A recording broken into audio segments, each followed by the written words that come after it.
Muy buenos días, jóvenes abogados. Sean bienvenidos a su clase invertida sobre la ética en el ejercicio profesional. Ustedes ya me conocen, soy el maestro Norberto Torres. En este último bloque comenzaremos con la temática de primero conceptualizar qué es la ética y esta cómo influye en las decisiones. Primero, como profesionales de las leyes y segundo, cómo esta puede tener repercusiones. Si ustedes llegasen a trabajar para una empresa, cómo entender las cuestiones de la ética y las consecuencias que pueden traer esto en diferentes materias, no exclusivamente de la materia laboral.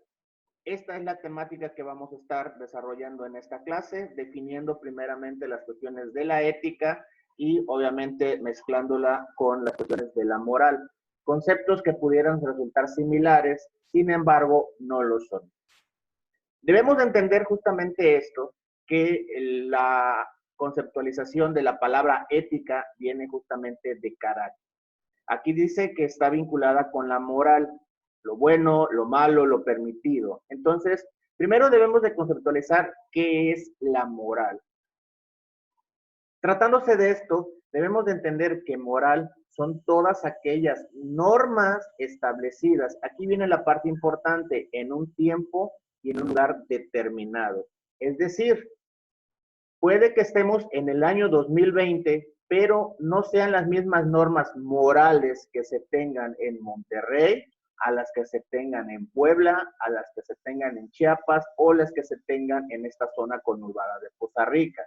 Asimismo, podemos estar en el mismo lugar, es decir, en esta zona conurbada de Costa Rica, pero en diferente tiempo serán diferentes las normas morales. Es decir, como señala acá en las diapositivas anteriores, lo bueno, lo malo, lo permitido.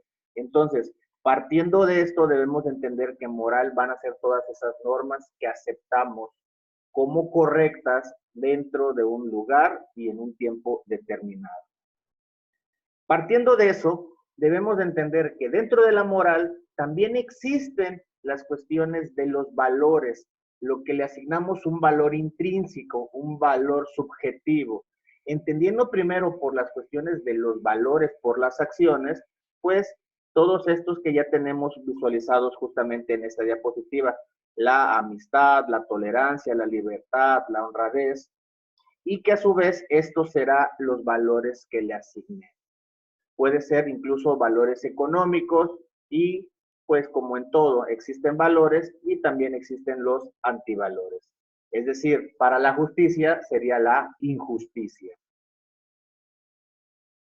Partiendo de esto, debemos de entender que para la axiología, que es justamente la materia que parte las cuestiones de los valores, la axiología es considerada la filosofía de los valores y esta es donde viene justamente el concepto de ética. La axiología la divide en ética, es decir, el valor que le damos a una persona o a una acción justamente por las conductas de los cuestiones morales que nosotros debamos a designar o asignar en un lugar y tiempo determinado. Es decir, la conducta dependiendo del tiempo y el lugar, dándole la cualidad de bueno o malo. Y el segundo tipo de rango en el cual nosotros tomamos como evaluación de las acciones, pues es la estética, que esta es el valor que le damos a las cosas o a las personas justamente por su apariencia física, es decir, por cuánto vales por lo que representas o cuánto representas y dime cuánto te diré que vales. Entonces, la axiología serán todas aquellas formas en las cuales le asignemos un valor a las cosas, a las acciones o a las personas. Es decir, partiendo de este supuesto, es como señalar que qué hay de malo en esta imagen. Y tomando como base las cuestiones éticas, morales y estéticas, pues habrá personas que digan que en esta imagen está mal, que la persona no comparte la sombrilla, el paraguas, con la persona que tiene al bebé en brazos, que por qué no la ayuda con las cuestiones del calzado de sus niños. Pero habrá personas que digan por qué lo tiene que hacer, las decisiones de cada persona. No por vivir en pobreza significa que no deban o puedan acceder a métodos anticonceptivos. Entonces, los dos puntos de vista son totalmente válidos en virtud de que cada uno tendrá su escala de valores bien determinada y delimitada. Es justamente ahí donde debemos de entender que en todas las empresas o instituciones existen los códigos de ética. Esto, pues obviamente son las formas aceptadas que deben de realizarse en determinado lugar, como ya se estableció. Es decir, la forma en la que te debes de conducir, tanto como profesional o en este caso ustedes como alumnos. Obviamente tiene sus implicaciones de por qué es importante tener un código de ética. Empresas muy grandes tienen pegados en sus entradas o en las partes frontales de la misma cuáles son los valores institucionales, pero también tienen las cuestiones de la visión y de la misión. No debiendo de confundir esto, estas son dos cosas muy distintas. La misión, la visión es los objetivos de qué quieres ser, en dónde quieres estar, en un determinado lugar, y los valores va a ser cómo vas a trabajar, cuáles van a ser los fundamentos para llevar a cabo tus actividades. Empresas como Grupo Carso, que tienen sus códigos de ética y que estos, si bien es cierto, son internos, pero nos van señalando ciertas conductas que pueden estar tipificadas o que pueden actualizar hipótesis de legislaciones vigentes mexicanas. Este es el ejemplo de Grupo Carso. Vemos que en la página 19 habla sobre las políticas de los bienes de la empresa. Nos habla también en el número 20, en la página 25 sobre el trabajo infantil y trabajo forzado, las cuestiones del ambiente laboral, las cuestiones del acoso en el número 23. Esto obviamente son cuestiones que dan origen a una rescisión contractual. Ojo, reitero esto, este código de ética puede actualizar otro tipo de conductas que pueden estar tipificadas incluso como delitos y o faltas administrativas. Por ejemplo, pues los abogados, el código de ética. Incluso, bueno, nos habla de las cuestiones entre relaciones entre los abogados, que bueno, por el tipo de licenciatura que desarrollamos, esto es un poco superficial, un poco subjetivo, porque recordarán que la licenciatura en Derecho es de las profesiones más divididas por el tipo de problemas que se ventilan. Los médicos tienen el juramento hipocrático. Esto no significa que sea como tal lo establecido que deban de hacer. Aquí hay una parte muy importante. Dentro de las cuestiones médicas existen o intervienen las llamadas NOM o las NMX, que estas son como tal normas que les dicen a los médicos cómo actuar apegados a derecho. Son pequeños reglamentos, pero aplicables a nivel nacional e internacional, que le dicen al médico cuándo dejar de actuar y cuándo actuar. Un caso muy concreto en esto es cuando se realiza la resucitación o RCP. Pasados 5 minutos de la muerte ya no debes de seguir realizando labores de resucitación porque el corazón seguirá funcionando, pero existe la posibilidad que el cerebro no. Es decir, la persona quedaría con muerte cerebral. Por eso en las normas está establecido esto. En el juramento hipocrático nos habla las cuestiones de la ética. Obviamente ese tipo de conductas pues pueden tipificar alguna otra legislación, penal, administrativa, entre otras. Estas implicaciones legales que puede tener la ética en nuestra vida como abogados, obviamente será lo que en esta administración se tiene bastante claro, que son sobre el sistema anticorrupción. Este manual, pues, ya es más dirigido a las formas conductuales y dentro de la misma vienen señaladas qué sanciones pueden ser actualizadas. Lo que platicábamos al principio, en materia laboral, pues las cuestiones de la ética como trabajador tienen sus implicaciones concretamente en el artículo 47 de la Ley Federal del Trabajo, en las fracciones 2, 8, 9 y 13, en las cuales son causales de rescisión por cuestiones que van en contra de la ética. Entonces, todas estas son violaciones al código de ética, pero que actualizan una hipótesis, en este caso, en materia laboral.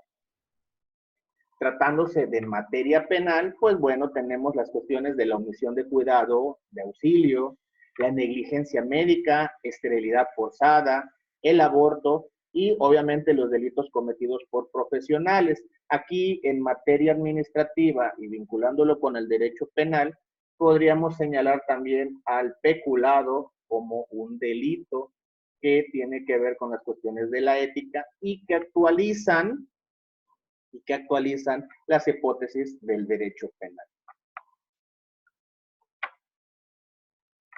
Y llegamos a la primera actividad que deberán desarrollar justamente basados en las cuestiones de su ética, de su moral, siempre tomando como base las cuestiones jurídicas. Ustedes saben que en Veracruz tiene más de 60 años que está legalizado el aborto bajo 3 hipótesis.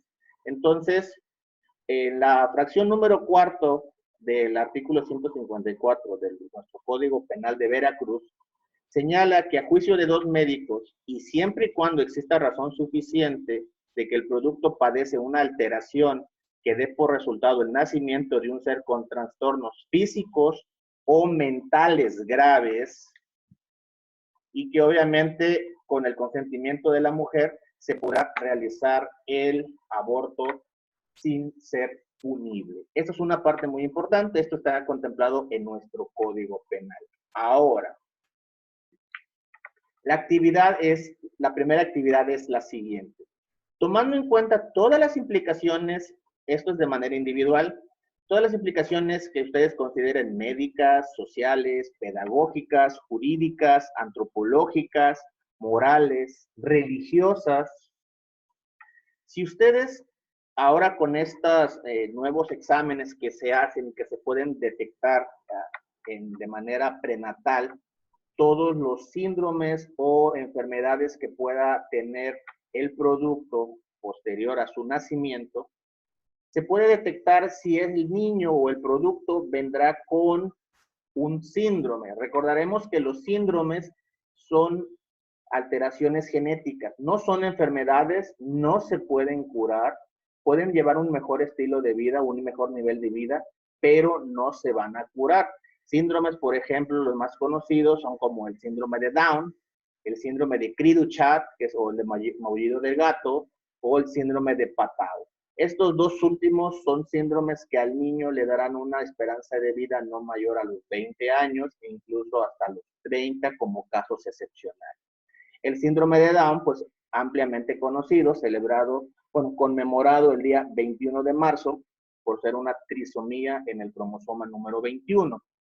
Este síndrome, pues ustedes saben que sufre alteraciones cognitivas e incluso motrices. Esto lo vamos a ver más concretamente en clases adelante.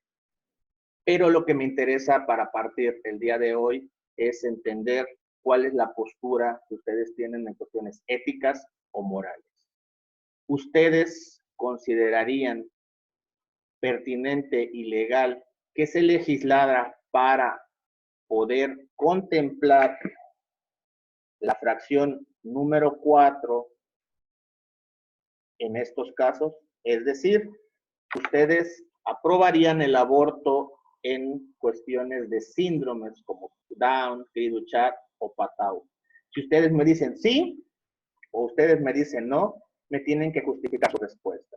Obviamente no tienen que desarrollar todas estas implicaciones, pero ustedes me tienen que decir sí. Habrá personas que me digan no porque Diosito los va a castigar, o sí porque las cuestiones psicológicas, las cuestiones económicas, ustedes sabrán cuál es la respuesta. Entonces, esta es la primera actividad que tienen que desarrollar.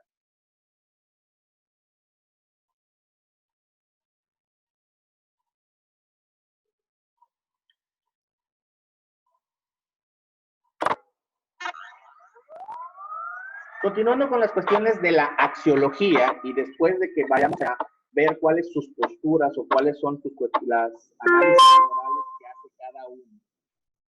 Lo que ya señalábamos y conceptualizamos de manera pertinente, la axiología es justamente la parte de la filosofía que nos va a señalar cuál es el valor intrínseco de las cosas, de las acciones o de las personas. Por eso se le denomina la filosofía de los valores.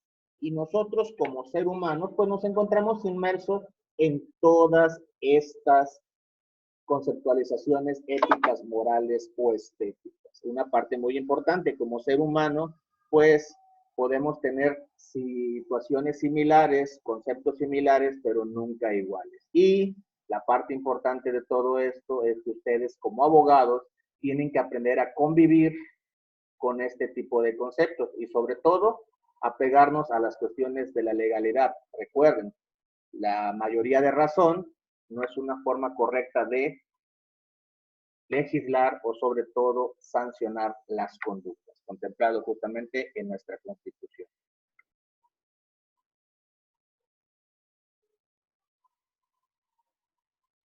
Aquí debemos de tener en cuenta la siguiente actividad. Había un personaje llamado Abraham Maslow que nos señalaba cuáles eran las necesidades que teníamos en nuestra vida. Es decir, él nos señalaba que debíamos de cumplir determinado tipo de necesidades para llegar a la cúspide de nuestra vida. En este caso, él lo manejaba como la autorrealización, la cual, como tal, pues nos dice que es el tope máximo, el clímax de nuestra vida, lo más que vamos a llegar a hacer en nuestra vida o el objetivo final para llegar a ser en nuestra vida. En este caso nos hablaba de necesidades básicas o fisiológicas, como por ejemplo dormir, comer, beber, el sexo mismo, aunque un personaje llamado Víctor Frank señala que el sexo en ciertas cuestiones no puede ser considerado una necesidad fundamental porque hay otras necesidades que las pueden sustituir. Pero bueno, Abraham Maslow nos decía que el sexo sí está incluido en las cuestiones de las necesidades básicas. Segundo, pues las cuestiones de la seguridad, las estabilidades económicas, la seguridad en su casa, una casa bien protegida, las cuestiones sociales, cómo interactuamos, cuál es el tope máximo de la interacción para que ustedes se sientan satisfechos, esto con respecto a la sociedad.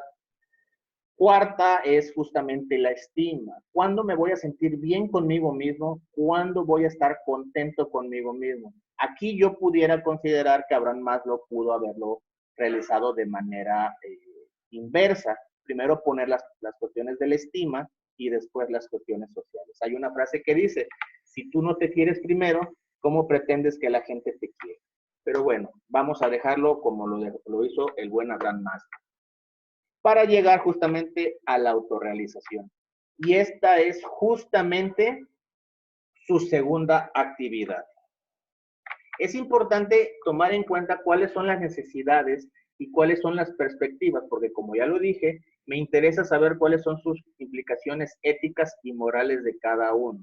Dime qué te falta para decir qué deficiencias o cuál es la forma en la que te vas a conducir en la sociedad. Aquí les pongo un ejemplo, en este caso de manera personal, de mi pirámide de Maslow. En este caso, yo considero que debo de comer y beber más equilibradamente. A veces tengo excesos en la bebida. Obviamente, buscar la protección de mi casa, una casa más protegida y obviamente una mejor estabilidad económica. En las cuestiones sociales, yo me sentiré contento cuando sea reconocido como un investigador exitoso en México y me sentiré contento conmigo cuando tenga un máster internacional. Habrá personas que lo señalen como el éxito, yo por eso lo pongo en un signo de interrogación. Y por último, la gloria. Yo planteo que mi clímax de la vida justamente vaya más allá de mi vida como tal de manera física y dejar más un legado. Es decir, que después de muerto mi nombre siga siendo recordado. Esto es de manera personal. Aquí quiero hacer mucho hincapié en lo siguiente. Si ustedes me dicen que como autorrealización el tope de su vida es casarse y tener hijos, significa que una vez que se casen y tengan hijos, eso va a ser lo más que van a hacer en su vida, Por eso quiero que analicen bien las cuestiones de la autorrealización. Entonces, estas son las dos actividades que tienen que hacer. Las cuestiones, primero, de la pirámide de Maslow, y la segunda, la primera actividad, bueno, que ya había señalado, sobre las implicaciones de la legalización o la aceptación del aborto en casos de síndromes, como el de Patau, el de Chat o el síndrome de Down, entre otros síndromes que contempla la guía médica.